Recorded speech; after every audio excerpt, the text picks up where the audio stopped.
Hey, it's Max82, and today I'd like to pitch to you my startup. As you can see, I'm casual, but I'm business. I thread the line of both, so I can be relatable both to you at home and the investors that I need to start my startup. This is the opening bit to this game. This is the joke. Hey, it's Max82, welcome back to another tryout. Today's tryout is on Going Under, subtitle Internships or Heck. This is a game about dungeon crawling through old failed startups, hence the Mr. Startup looking outfit that I've got on. There's the bit, there's the joke. We'll just get right into it. Stop screwing around. So my first, the place that I think I first came across this game was on Limited Run Games. They do distribution for some games as well as, you know, the Limited Run games, and this is one of the games that they were doing distribution for the Switch on. And so my first seeing this game was basically just its key art and its concept, and I was like, wow, that sounds really interesting. I think I might grab that. And then, you know, I was looking at it and I was like, actually looking at the actual gameplay, I was like, actually I don't know how I feel about the gameplay's art style, especially compared to like the key art, the character design art style. I like that stuff a lot, but the actual in-game gameplay art style kind of put me off, and I was like, yeah, maybe not. Maybe I will not purchase this. I don't know. But then along comes me purchasing a humble bundle, a fanatical bundle, one of those things, and I ended up with a copy of it for Steam, which is where I played this. I played this on PC through Steam. And I was like, okay, yeah, I'll just actually play it, and then I'll just see how I feel about it, actually play it, since I purchased it. So, I skipped out on the Switch version to physical copy and I ended up with a Steam version. So I'm playing that. So, introductions out of the way, how's the game? The gameplay. I think it's interesting. You've got a lot of systems of, like, picking up objects. Basically, most of the things in dungeons are able to be picked up and used as a weapon, which is really interesting system. And on top of that, like, there's like the physics of it all. So like there's objects in the world with physics, and you can knock them around, and when you knock them into enemies, they might do damage. So there's a lot of like play to be done within the gameplay systems of the game. And I think that like the gameplay and physics system together, that's really fun to play around with. Just seeing what happens when you hit stuff, or when stuff explodes, or whatever. Like, it's a really cool base system.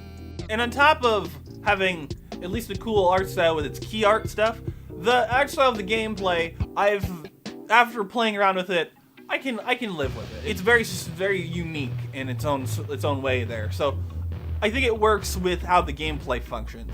And on top of, like, decent visuals, really solid gameplay, it's also got some interesting stuff with its narrative and the things that it's sort of like, it's social commentary about, you know, corporate culture, especially in, like, tech startup industries and all of that sort of stuff. It's got some very biting social commentary about that area, and I like it. I like all of that stuff. That stuff's really cool. The interesting thing, though, is I'm kind of bad at the game most of the time.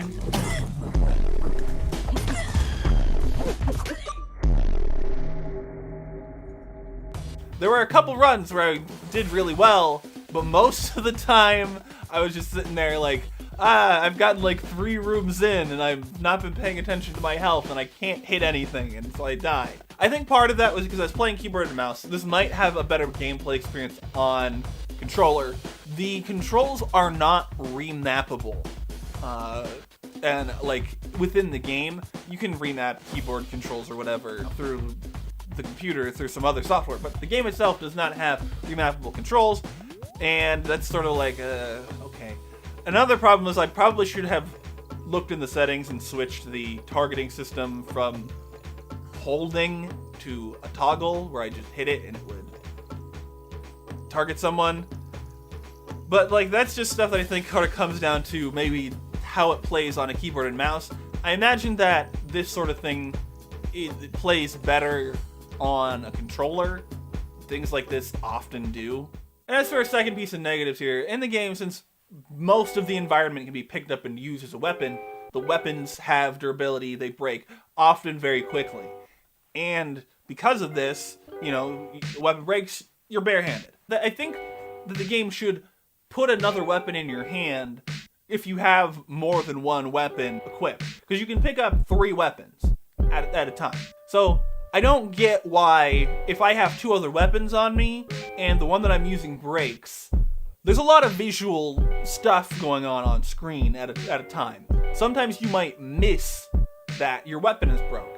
And so you're standing there doing like 1 damage to something when you really probably don't want to be doing 1 damage to something. I think that when a weapon breaks, it should just put the next weapon in your inventory in your hand so that, you're not just flailing around for a second before you realize, oh, hey, I don't have a weapon equipped or whatever. I have noticed that sometimes I would just pick up weapons and I don't remember hitting the button to pick up, but you just sort of get, when you're playing some games, you just sort of get into a flow state and you're just focusing. You're not really saying anything or doing anything.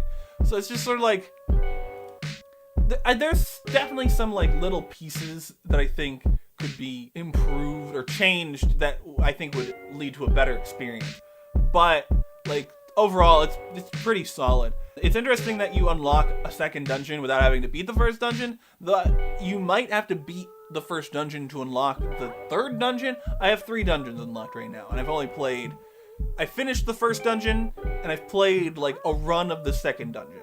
That's about my progress. But here's the thing, sitting there last night, I usually play an hour for tryouts. And I was sitting there playing last night. I was doing poorly on a lot of my runs, and I'm sitting there and I'm like, okay, next run's the last run. Try one more run, and then one more good run. Alright, one more. One more time. One more run. Alright, one more run. Alright, one more run. And that went on basically until I just finished the first dungeon. I had a run where I just sort of plowed through the first dungeon.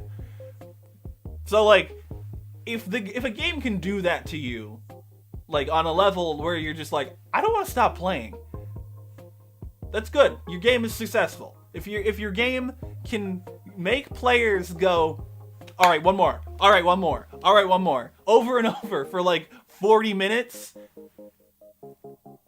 you've done something well. That's my overall thing here. I think the game is good. Has some flaws that I don't know if they will be ironed out, but that I think should be fixed, and that's just an opinion of mine. This is wild that this is the default setting. That looks unreadable. But at the end of the day, Game Pass is tryout. I'm gonna play more. I want to play more. I wanted to play more when I stopped playing last night. I'm gonna play more. Yeah, just go check out Going Under. It's really cool. It's it's a roguelike thing. If you're not into roguelikes, maybe not. But it's also an action and third-person dungeon crawler thing as well. Play the game. I liked it. You might like it too. That's the verdict here. Before we get to rambling, talking about something, we'll get into the end bits. Description, links, Twitter, Patreon, Bandcamp, Redbubble. Like the video if you liked it, dislike it if you didn't. Subscribe if you want to keep up with this and other shows. We got tryouts, wrap-ups, covers, all sorts of junk going on. Leave a comment. If you played Going Under, have you played any games similar to this? Let me know down in the comments. Share the video, do the things. And anyway, thanks for watching, and I'll see you next time. Bye!